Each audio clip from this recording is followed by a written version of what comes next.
Welcome back to another explainer. Today we're diving into a genuinely fascinating sociological premise. We're going to ask, what exactly happens when well-intentioned religious movements evolve, over time, into highly centralized, rigid bureaucracies? Understanding this is absolutely crucial if we want to decode how power structures operate within any high-control group. To do this, we're taking a strictly objective, thematic mirror approach. We're going to look at the textual evidence and compare the first-century Jewish sects of the Pharisees and scribes directly with the modern corporate and religious leadership of Jehovah's Witnesses. We are relying entirely on empirical data here, putting ancient texts like the Talmud and Gospel accounts right next to modern internal corporate policy manuals to see if history is, in fact, repeating itself.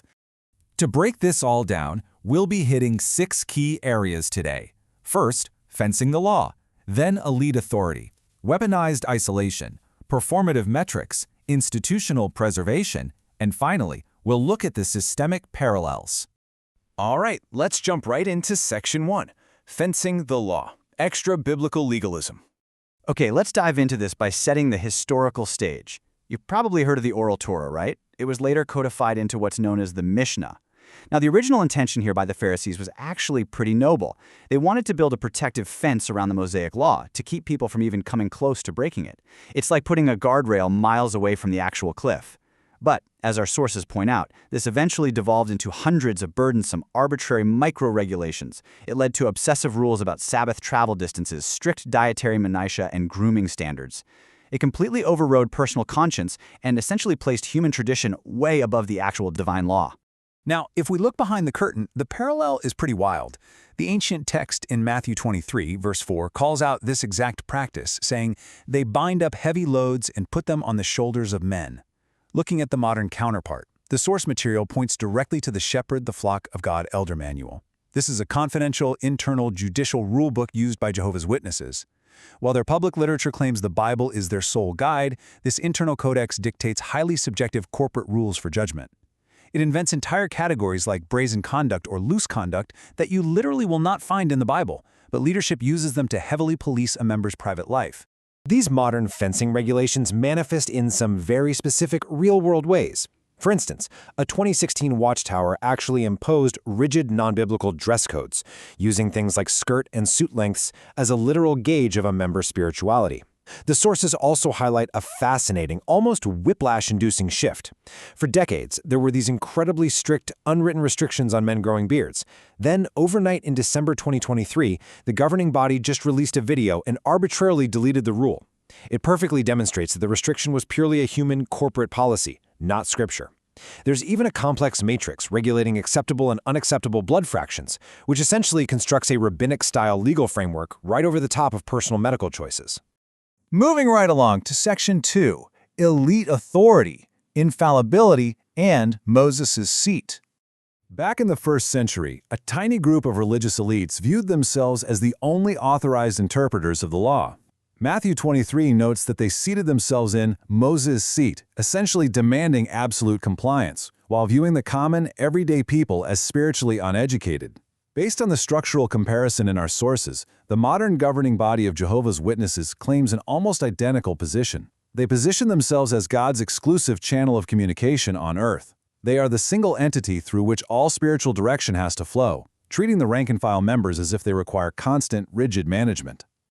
Now, what's really interesting about this quote is the sheer psychological demand being made. This is straight from a 2013 Watchtower publication. It literally demands that followers be ready to obey any instructions received from the organization, regardless of whether they make logical or strategic sense from a human standpoint. I mean, think about that. It's a psychological demand for total, unquestioning obedience to any structural or doctrinal change, perfectly echoing that ancient requirement of absolute loyalty to a clerical elite. But here is where the structural comparison reveals a massive paradox. A 2017 Watchtower explicitly admits that the governing body is neither inspired nor infallible and that they can actually make mistakes in doctrine. Yet right alongside this admission, Chapter 12 of that secret shepherd manual dictates that anyone who openly questions or disagrees with the direction of this, admittedly non-infallible body, is judicially tried and punished for apostasy. It's a systemic mandate where questioning fallible human leadership results in immediate expulsion. Which brings us to Section 3, Weaponized Isolation, the Anatomy of Social Death. So, back in the day, ancient Jewish authorities utilized degrees of excommunication, specifically known as cherem and nidui, to aggressively enforce ideological boundaries.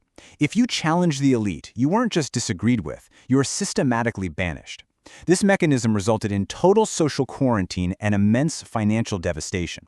It was a highly effective way of using the fear of isolation to stop critical questioning dead in its tracks. Translating that historical reality into our modern context is pretty straightforward. The Gospel of John, chapter 9, verse 22, mentions how anyone acknowledging Jesus would be expelled from the synagogue. The modern equivalent analyzed in our sources is the Watchtower's judicial arrangement of disfellowshipping, which they've recently rebranded as being removed. But the function is exactly the same. It acts as a total emotional and social quarantine, weaponizing a person's entire community and family support structure to force institutional conformity. Just to show you how intensely this emotional quarantine is enforced, the sources point to a 2016 Regional Convention video series. This was official media that instructed parents to deliberately ignore phone calls from their disfellowshipped children living outside the home. On top of that, the Elder Manual demands that the second an announcement of removal is made, congregation members have to immediately cut off all communication. No texts, no emails, not even casual greetings on the street. The individual is essentially treated as if they are socially dead. Let's shift gears to Section 4, Performative Metrics, Shifting Definitions of Righteousness. It's fascinating how both of these systems basically boil down a relationship with the divine to just quantifiable outward metrics and visual performance. Matthew 23:23 calls out the Pharisees for meticulously tithing tiny spices, like literally measuring out mint and cumin, while entirely ignoring justice and mercy. Well, similarly, Chapter 11 of the Modern Shepherd Manual evaluates a man's qualification to be an elder not primarily by his internal moral character, but by physical metrics. They check. Does his family attend every single meeting? Does their attire match the corporate brand? Do their preaching hours hit the organizational average? It's all about the numbers. And this brilliantly illustrates that exact reliance on metrics. For the past 80 years, average members were obligated to submit written monthly reports documenting their exact hours spent preaching. If you didn't do it, you lost your standing in the community. Then, in October 2023, a sudden rule change dropped this hourly tracking for the average member. But they kept the rigid quotas of 50 or 70 hours for their upper-tier volunteers, known as pioneers. The sources highlight that despite this apparent shift, the underlying architectural premise of metric-driven holiness remains completely intact. Okay, we've reached the analytical climax of our explainer. Section 5, Institutional Preservation, or Protecting the Corporation. When crises hit, both historical and modern leadership structures go into full defense mode. They prioritize institutional assets, political standing, and brand management over human welfare. In John 11:48, the ancient religious elite literally say, if we let him go on this way, the Romans will come and take away both our place and our nation.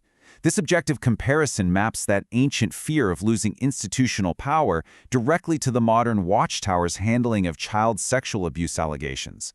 While the abuse itself is objectively abhorrent, our source analysis strictly focuses on how the structural priority constantly shifts toward corporate liability control and avoiding public reproach on the organization's name at all costs.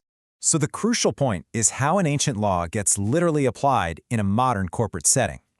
The sources detail the controversial two-witness rule, which they pull from a literalistic reading of Deuteronomy 19:15.